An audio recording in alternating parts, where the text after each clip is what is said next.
Ah, c'est tellement bien d'avoir vos copains et ça a été illustré hier par l'émission avec Emmanuel Macron en vedette sur les océans, hein, sur France 2. Voilà, il était là et un journaliste, effectivement, Hugo Clément, l'a interrogé sur un sujet qui fâche. On ne pensait pas que ce serait un sujet qui fâche, mais il y a des sujets qui fâchent. Et il a interrogé Hugo Clément sur la suite, sur ce qui est devenu, vous vous rappelez, le ministre de l'Intérieur, Christophe Castaner. Écoutez. Les politiques aussi, Monsieur le Président, ont leur rôle à jouer.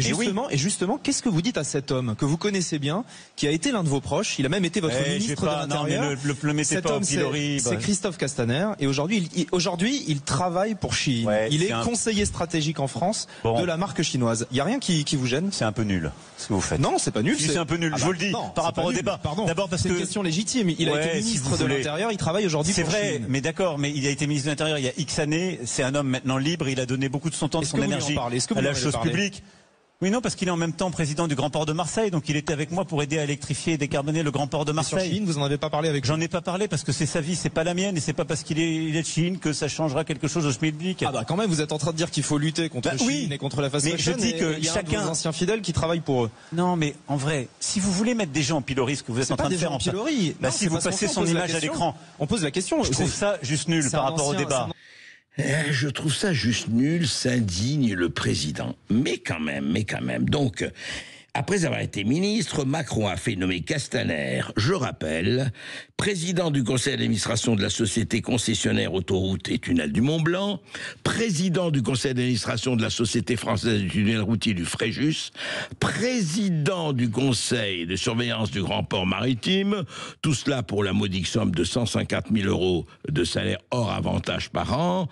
Et dans le privé, et pourquoi pas, Christophe Castaner est conseiller stratégique chez le géant chinois Shein. Alors vous avez vu tous les images de Shein, intelligence artificielle. Et Shein, c'est quoi? C'est la fast fashion chinoise, comme il y a le fast food. Voilà, ils envoient sur les plateformes, il n'y a pas de magasin Shein. Voilà, des vêtements, et puis vous les changez tous les mois, tous les 2 mois. Voilà, je ne sais pas si c'est de l'obsolescence programmée. En tout cas, voilà, Shein, hein, ça marche bien. Mais dites-moi, alors il dit effectivement, il parle des ministres, il dit, mais vous savez que c'est très dur d'être ministre, vous comprenez? Je ne sais pas si nous avons, c'est après. C'est ce qu'on a, on l'a? Les pays du monde qui fait que tous les ministres, tous les parlementaires, tous les maires, tous ceux qui servent la République, c'est très compliqué de retrouver une vie normale pour eux dans leur secteur d'activité. Et après, pour beaucoup d'entre eux, c'est très dur de trouver un job. Vous pensez qu'il n'a pas eu le choix de trouver la discussion avec lui. Boulot.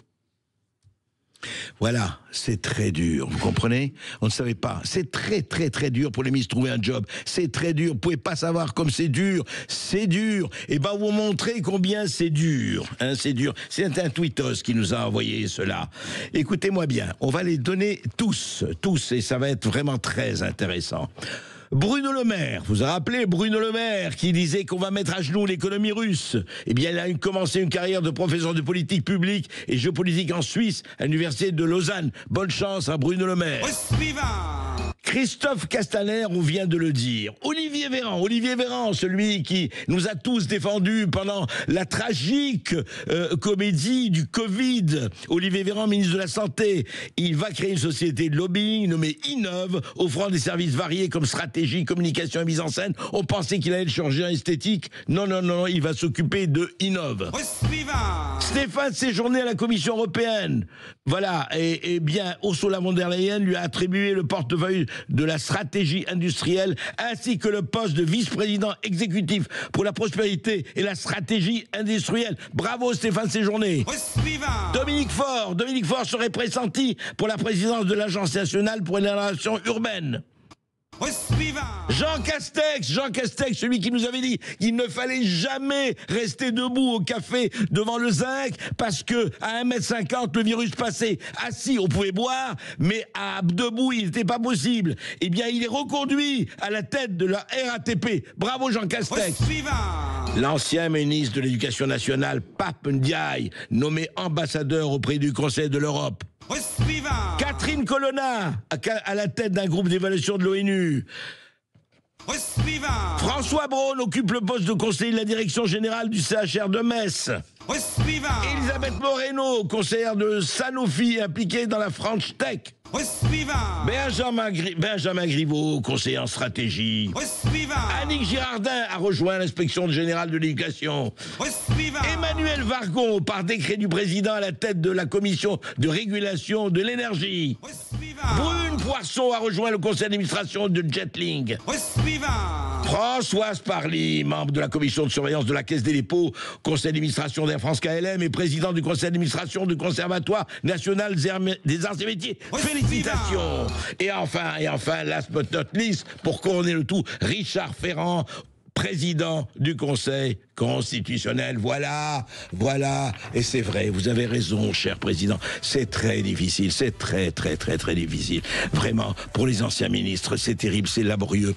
Mais voyez ce que vous faites. Vous millions de chômeurs, hein, français, vous vous plaignez, vous dites ça ne va pas. Mais faites comme eux, devenez ministre, et après vous allez voir les chemins les plus créatifs, les plus beaux, les plus esthétiques s'ouvrent à vous. Voilà.